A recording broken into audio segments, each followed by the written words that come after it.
Well, the security plan is in place and ready to go for the NFL draft in Green Bay. All right, Zoe Chapala joining us live now from our newsroom, Zoe, and there were some efforts there to keep everyone safe.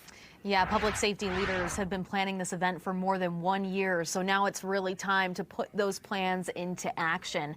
Green Bay is expecting hundreds of thousands of fans as every team in the league celebrates their draft picks at Lambeau Field, which does mean heightened security, right, when the event kicks off Thursday and wraps up on Saturday.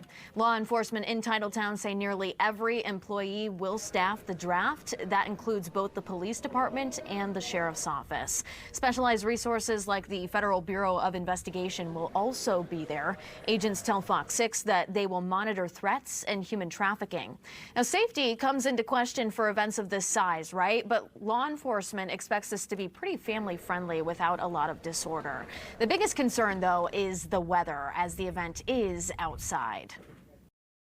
When you have an outdoor event, you have to have plans in place for if you have lightning or a severe storm or high winds coming through. So we have to, take the entire draft footprint and make sure we have really solid plans where to send people, how to communicate to them. Event coordinators say they're really excited. This is an opportunity that took them almost a decade to secure. In the newsroom, Zoe Chapala, Fox 6 News. All right, Zoe.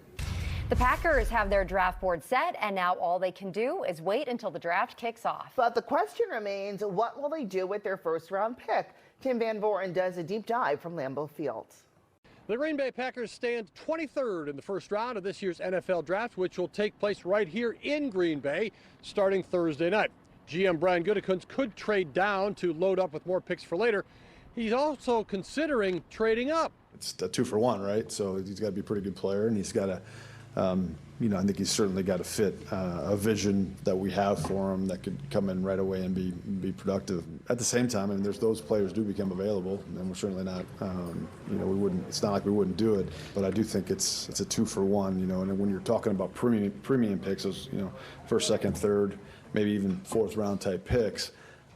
You're expecting those guys to be good players, right? So if you're going to do it, it's got to be a player worth that. In the past, there have been some successful Packer trade-ups. Clay Matthews, Jordan Love coming to mind. Outside Lambeau Field, Tim Van Voren, Fox 6 Sports. And Tim will have reports from Green Bay all week long leading up to the draft, as well as reaction as the picks start coming in. Be sure to follow his coverage right here on Fox 6.